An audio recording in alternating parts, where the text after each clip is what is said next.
धरती सुनहरी अंबर नीला, हर मौसम रंगीला, ऐसा देश है मेरा, ऐसा देश है मेरा, ओ ऐसा देश है मेरा। Okay, welcome my dear friends. आज हम बात कर रहे हैं about the concept of India. India India याद है? चलिए, इनकम टैक्स का लेक्चर हमारा कंटिन्यूएशन सीरीज चल रही है। लास्ट लेक्चर में आप लोग पढ़ चुके हैं कुछ बेसिक टर्म्स। आज हम इसको कंटिन्यू करने वाले हैं और हम स्टार्ट करेंगे अपने भारत देश महान से। हमारे इनकम टैक्स के हिसाब से इंडिया किसको कहा जाएगा? सर ये रहा नक्शा। नहीं। इनकम टैक्स में हम क्या कर रहे हैं? इनकम निकाल रहे हैं। हमारे देश में होने वाली पिछले साल की इनकम के ऊपर इस साल आपको टैक्स देना है। तो पिछले साल की इनकम कहाँ होनी चाहिए? हमारे देश में। ठीक है, हमारे देश मतलब भारत की इनकम। तो पहले डिफाइन करो भारत में क्या क्या आता है। तो भारत में क्या क्या आता है उसको हमने डिफाइन किया सेक्शन 2 में 25A के क्लोज में।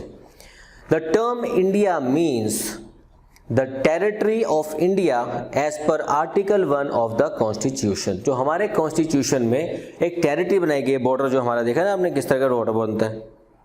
ठीक है, कैन यू इमेजिन दैट? तो हमारा जो बॉर्डर बनता है पूरा टेरिटरी बनती है, तो उसको भी हम बोलते हैं इंडिया में शामिल करो। Number 2, it's territorial water, sea bed, subsoil underlying such waters. मतलब वाटर, उसके नीचे की जमीन, उसके नीचे का सी सॉइल, ये सब भी हमारे देश में टेरिटरी के अंदर जो भी है वो शामिल किया जाएगा। यानी कि समुद्र में घुस के वो हमारा समुद्र है, भारत का नहीं है, भारत के अंदर ही शामिल किया जाएगा।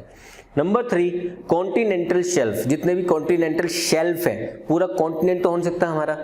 इंडिया के जो कॉन्टिनेंटल शेल्फ हैं उसके आसपास के जितने भी शेल्फ है, कॉन्टिनेंट्स बने हुए हैं, वो भी हमारे इंडिया में शामिल माने जाएंगे। Number 4, exclusive economic zone. अब इसको स्पेशल इकोनॉमिक जोन इसलिए नहीं बोल रहे बिकॉज स्पेशल इकोनॉमिक जोन तो एक पर्टिकुलर जगह पे होता है। यहां बोल रहे हैं हम एक्सक्लूसिव इकोनॉमिक जोन है, ये इंडिया के ही हैं। ये वो जगह जहां से हमें इनकम हो रही है, कुछ पोर्ट्स हैं, कुछ एयरपोर्ट्स हैं, कुछ ऐसी जगह जो हमारे देश में ही शामिल है, तो वो सब हमारे एक्सक्लूसिव मतलब एक ही है ये जो भी है। Any other specified maritime zone and the maritime zone and the airspace above its territory and territorial water। हाँ, मतलब वो क्या सर? जल, थल, आकाश, जो हमारी टेरिटरी के ऊपर सीमाओं के अंदर आएंगी वो सब भी इंडिया में शामिल है। मतलब वरना क्या होगा, हमारे जो होता है ना बड़े माफिया टाइप के लोग होते हैं, हेलीकॉप्टर में जाएंगे, ऊपर ही ऊपर स्मगलिंग के बैग चेंज कर लेंगे। हमने ऊपर कमाया था, हाँ तो कमाया तो इंडिया की टेरिटरी के ऊपर था ना, आ जाओ नीचे टैक्स देने के लिए, जेल होगी अलग से। ठीक है, तो specified maritime zone means the maritime zone as referred to the in the territorial waters, continental shelf, exclusive economic zone and other maritime zones act 1976 में एक मैरीटाइम जोन्स डिक्लेयर हुआ था। उसके अंडर में जितने भी टाइम के अंदर जो भी टेरिटरी मानी जाएगी इंडिया में शामिल की जाएगी, आपको उस पर टैक्स देना पड़ेगा। इसीलिए हम क्या बोलते हैं, जो हमने कहा कॉन्टिनेंटल शेल्फ, जैसे अंडमान निकोबार, वो कॉन्टिनेंटल शेल्फ हो गया, दूर है, कॉन्टिनेंट तो हमारे देश के माना जाएगा ना, इसलिए उस पर हमें टैक्स, अगर इनकम होगी तो टैक्स इंडिया में पे करना पड़ेगा। चलिए नेक्स्ट पे आते हैं। ये गाने कभी कभी याद आते रहता है आजकल मुझे ना, जब बात करता हूँ प्रीवियस ईयर, असेसमेंट ईयर। एक होता है प्रीवियस ईयर, हाथ फिसल रहा है आज। एक होता है assessment year.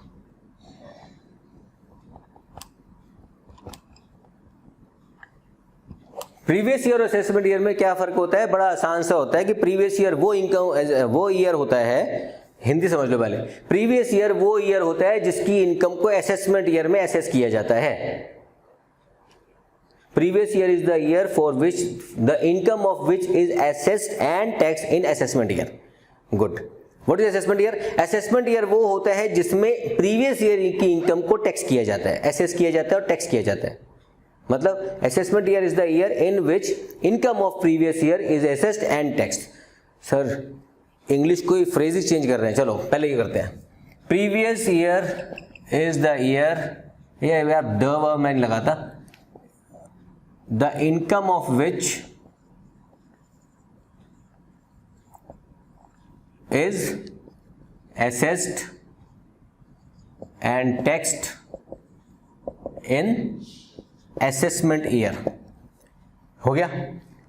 assessment year is the year of 12 months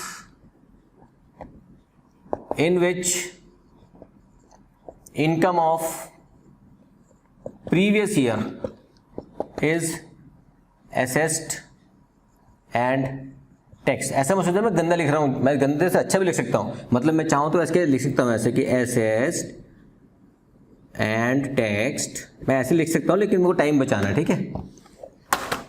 मतलब 2000, अब इसको लिखते कैसे हैं, क्योंकि हमारे देश में जो ईयर शुरू होता है ना, फाइनेंशियल ईयर, पहले वो समझ लो, जो फाइनेंशियल ईयर होता है वो होता है 1 अप्रैल से शुरू और अगले साल 31 मार्च पे खत्म, ठीक है। अब इसका मतलब क्या लेना है, तो जो हमारा प्रीवियस ईयर होगा, सपोज हम लोग खड़े हैं इस समय 2022-2023 में, मतलब सर ये 1 मार्च 2022 को शुरू हो चुका, खत्म कब होगा, 31 मार्च 2023 को खत्म हो जाएगा, ठीक है। तो ये जो प्रीवियस ईयर है, मतलब इस प्रीवियस ईयर की, इस साल की इनकम कब एसेस की जाएगी, ये अगले साल 2023-24 में एसेस की जाएगी और उस पर टैक्स लगाया जाएगा। अब मैं तो बड़ा सिंपल फंडा समझाता हूं, देखो जितने भी प्रीवियस ईयर होते हैं ना ये, और ये असेसमेंट ईयर है, ऐसे समझते हैं, ये 2022, 2023, 2023, 2024, तो ये जो प्रीवियस ईयर है ये असेसमेंट ईयर भी तो है, किसका, पिछले प्रीवियस ईयर का। जब वो 2022 और 23 चला होगा तो वो प्रीवियस ईयर होगा ना, किसके लिए, इस असेसमेंट ईयर के लिए, और ये असेसमेंट ईयर इस प्रीवियस ईयर के लिए। तो अगर मैं गलत हूं या सही, इसको कमेंट बॉक्स में लिखना कि every previous year is assessment year to its previous year and every assessment year is previous year for its assessment year. तो मतलब ये जो असेसमेंट ईयर है ये भी तो अगले 2024 और 25 के लिए क्या बन जाएगा, प्रीवियस ईयर, और वो इसके लिए क्या बन जाएगा, assessment year. Are you understanding? तो पहली बात तो ये क्लियर करनी है, किस साल की इनकम होनी चाहिए, income should be of previous year, और कब एसेस की जाएगी, टैक्स की जाएगी, असेसमेंट ईयर में। हाउएवर कुछ एक्सेप्शंस होते हैं,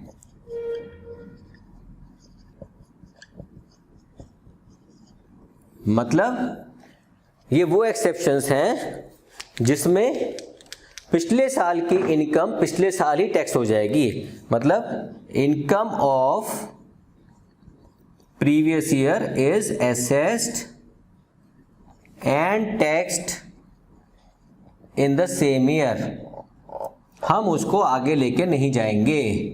मतलब यहां पे आपने कमाया और यहीं पे टैक्स लगा दिया, यहीं पे कमाया यहीं पे एसेस, यहां जो कमाया गवा दिया और डार्लिंग ये है इंडिया, ठीक है। तो आज की क्लास कहां तक खत्म हुई हमारी, छोटे छोटे छोटे छोटे चैप्टर्स, प्रीवियस ईयर खत्म, असेसमेंट ईयर खत्म, अभी क्या बचा, इस चैप्टर में जो पढ़ने लायक चीजें बता रहा हूँ बस, ज्यादा नहीं।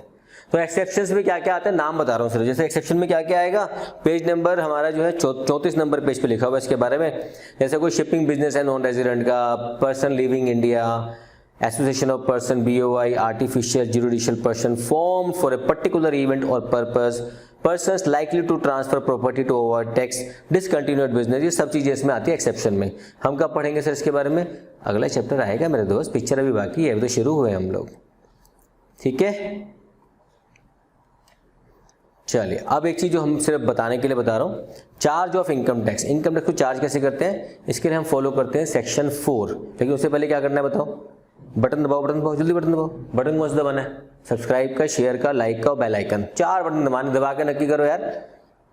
याद है लास्ट लेक्चर में क्या समझाया था, एक एक इनकम टैक्स के अंदर लेक्चर के अंदर लोग बैचेस में पैसे कमाते हैं 8-8 लाख रुपए, मैं क्या कमा रहा हूँ, इज्जत की एक रोटी। दोस्त दे दो यार, दबा दो ना बटन यार, ठीक है। दबा दोगे ना। Section 4 of the Income Tax Act 1961 is the charging section which provides that tax shall be charged at the rates prescribed by the Annual Finance Act। तो जो टैक्स रेट होता है ना, है ना, हम इनकम टैक्स में क्या पढ़ते हैं, इनकम को पढ़ते हैं, टैक्स तो 5 मिनट का काम है। वो टैक्स का रेट कौन देता है, एनुअल फाइनेंस एक्ट और income tax act, both can also give. The charge is on every person, person कौन थे याद है ना, 7 कैटेगरी, और जो नहीं भी है वो 7वीं कैटेगरी में आ जाएगा। Tax is chargeable on the total income earn. Total income का मतलब क्या होता है, उसके लिए मैं नेक्स्ट लेक्चर पढ़ाऊंगा, शिकारी का बन जा। मतलब हमारे पास 5 हेड होते हैं, उन सबकी जो भी इनकम होती है उसको हम टोटल कर लेते हैं। Tax shall be levied in accordance with and subject to the previous provisions contained in this act. और रेट ऑफ टैक्स क्या होते हैं वो हम डिस्कस करेंगे प्रॉपर क्लासेस के हिसाब से, कि स्लैब्स क्या होते हैं, उसको कैसे सॉल्व करते हैं क्वेश्चंस को, और उसको आपको अच्छे से समझ आना भी चाहिए। क्योंकि जब स्लैब्स करेंगे तो हम पढ़ेंगे सरचार्ज क्या होता है, एजुकेशन सेस क्या होता है, हेल्थ सेस क्या होता है, ये सब चीज़ें भी हम उसमें डिस्कस करेंगे। थक गया यार, थकावट हो जाती है ना, टीचर को पहले कॉलेज में पढ़ाओ, फिर घर आके आप लोगों को पढ़ाओ, उसके बाद आपके मिन्नतें करो, भैया सब्सक्राइब कर लो 5 लाख सब्सक्राइबर तो आजकल में करा दो यार, ठीक है। और we have to go to millions, ये नहीं कि चैनल मिलियन होगा तो मुझे खुशी हो रही है, ये होगा कि मुझे खुशी होगी कि मैं उन सब बच्चों तक पहुंच पा रहा हूं जिनके लिए चैनल शुरू किया था। और प्लीज़ इस चैनल के ऊपर accounts, stats, income tax, auditing, business law, business organisation, economics, आपका इंग्लिश का चैनल हम लोग शुरू कर चुके हैं, याद है ना आपको, दीपक गोयल के नाम से एक क्लास का चैनल है, इसके ऊपर लिंक आपको नीचे मिल जाएगा इंग्लिश के लिए। इंग्लिश की ग्रामर अगर आपको पढ़नी है तो आप उसको चैनल को सब्सक्राइब कर सकते हो जल्दी से जल्दी। और घर का चैनल है, उसका भी एक ही पर्पज़ है कि आप लोगों को आसान लैंग्वेज में कोशिश कर रहे हैं, हम भी धीरे धीरे सीखेंगे पढ़ाने का तरीका और अच्छे से उसको धीरे धीरे करके आपको इंग्लिश सिखाई जाए। पर पहली बात, चलते हैं आज के लिए। Thank you very much, God bless you. I hope कि मेरे मैसेज आप तक पहुँच रहे हैं और आपके मैसेज कमेंट के थ्रू मुझे मिलने चाहिए। All the best, bye bye.